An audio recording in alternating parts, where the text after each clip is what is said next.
Well, let's go with ClickFunnels itself.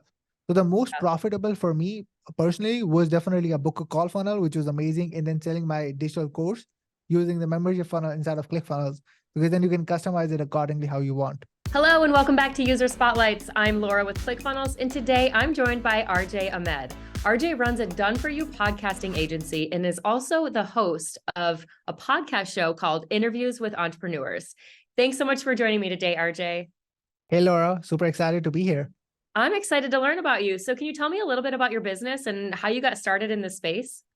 Yeah, so I actually started like back in around 2018. I got to know about dropshipping in the first place because I thought about that is it's a great business to be in, because I didn't got myself admission in the university, so I had nothing to do apart from that.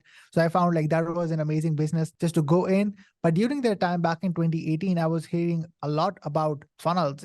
All the marketers were talking about like funnels, this and that, and I was thinking about, is funnel is like filling up water tank, oil tank, like what that actually is. Yeah. And there's a quote by Steve Jobs, right? You cannot connect the dots moving forward. You can always connect it moving backward. So coincidentally, during that time, I saw a post on Instagram, which was like, this guy have made $3 million in 90 minutes, Russell Brunson, co-founder of ClickFunnels. I remember I was telling my mother, like, this guy have made $3 million in 90 minutes on stage.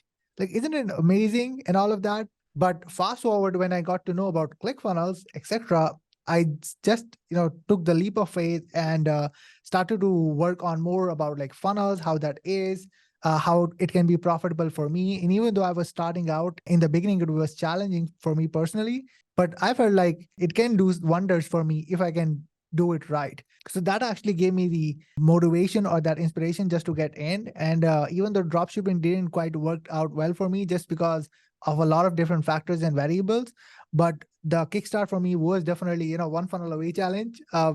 in the background that actually gave me my first sale as an affiliate of $100, which led me to have that belief that it is possible, and broken the 4-minute mile for me. So that's kind of like a brief backstory, like how everything started for me.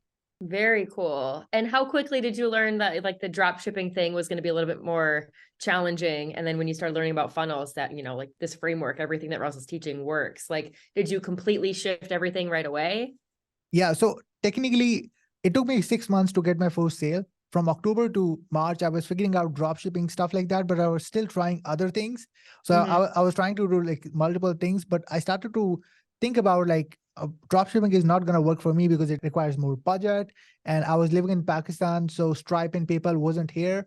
I actually sold equity of my company to some of my friends just to gain more funds so that I can form company in US as an LLC and then get Stripe and PayPal, etc. So it just got me the realization that it's going to require more investment, stuff like that. And it requires more testing, more patience. It's not like turn on the ad and money start pouring in. So I started to have these reality checks. So then I was like, I feel like affiliate marketing in the beginning is going to be best model for me. It's more friendly, easy to promote, especially if you know what you're endorsing. It just works. So that's how I just then shifted my whole focus to affiliate marketing in general. Okay. So then you went to affiliate marketing, you used the one funnel away challenge. What brought you to where you are now with podcasting? Yeah. I mean, the biggest concept from one funnel away in the first place, what I learned was the concept of Dream 100, right? Even though like, early on, like Jet Holmes actually kind of like introduced the process, but I learned it from Russell in the first place, especially when they were talking about in the one funnel away challenge. So I thought about that. Isn't it so fascinating that you get to talk with these people that you admire, you follow, but just having something like that as an interview show, etc. So it was so fascinating for me. And I was so attracted to that I was like, I have to figure out a way so that I can like do something like that. And there were so many roadblocks. I'm from Pakistan. English is not my first language. I didn't have proper lighting, mic, camera, etc. I had nothing. But what I've analyzed or what I've learned from Russell is you have to lead by example. If I cannot do that myself, it's not possible for me to teach it to my students later on. So I had to demonstrate that myself first. That actually gave me that sort of motivation of like, okay, if I really want to connect with these people using the process of Dream 100, etc., I have to do it. I have to take the leap of faith. So that's how I actually launched my own podcast, just because of that learning what I took from the Dream 100 concept. First, talking about in the One Funnel Away challenge, which was a game changer stuff for me. Interesting. Very cool that you decided to really go for it, considering, the hurdles that you had to overcome being Yeah. in Pakistan and English as a second language, and playing around with affiliate marketing too, as a way to really get your feet wet with funnels. I think is like one of the Yep. best things that you can do and a great way to learn. So can you tell me a little bit about like what, in terms of playing with funnels, what has been the most successful, or have you seen the most conversions with? Like what sort of funnels? Yeah, I would say two funnels that worked quite well for me, apart from the affiliate one, because affiliate is obviously like it's definitely selling other people's product, and it's Yeah. great just because you're incentivizing people with the bonuses and showcase them what your offer is. But two of the most amazing funnels that I've used personally was one definitely book a call funnel, Yeah. because like people can book a call and then after that they can see my showcase of either results, case studies, or authority before jumping on a call. So I just don't need to explain my personal authority to them or what I have to offer. It just helps a lot and removes a lot of friction. Second was definitely a course funnel or a membership one, because ClickFunnels really had a great, it was removing barriers for people to create their own memberships, etc. with ClickFunnels. So I was like, hey, I was having a plan of put up a course. Well, let's go with ClickFunnels itself. So the most profitable for me personally was definitely a book a call funnel, which was amazing, and then selling my digital course using the membership funnel inside of ClickFunnels, because then you can customize it accordingly how you want. Yeah. It's really interesting. A lot of the people that I've spoken with, I would say of the people who have established businesses, and probably 80 to 90% of them have the same answer, which is kind Yeah, of surprising because you'd think most people would say anything like a regular like lead magnet or something, but it's the established businesses that don't really have a lead problem. They want to grow their businesses. And the best way to yeah, do that is a simple book a call funnel. Like they have the leads. Now they're just trying to book the call, and it's establishing like a even better one-on-one relationship with them. Where as soon as they correct. have a 15 or 30-minute call with that person, they're closing them like crazy. Exactly. Yeah, for Yeah. sure.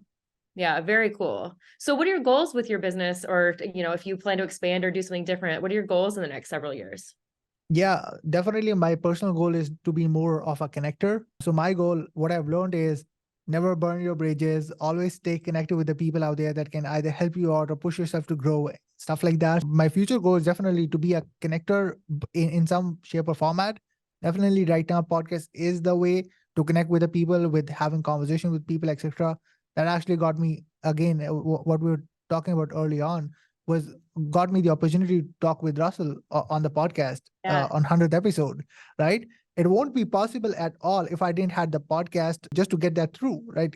It's not that easy. So my goal personally is in the next couple of years just to stay on a networking level so that I can I can connect with these people out there. I can build good relationship, maintain that, and move forward with that in business perspective as well. So that would be the whole goal.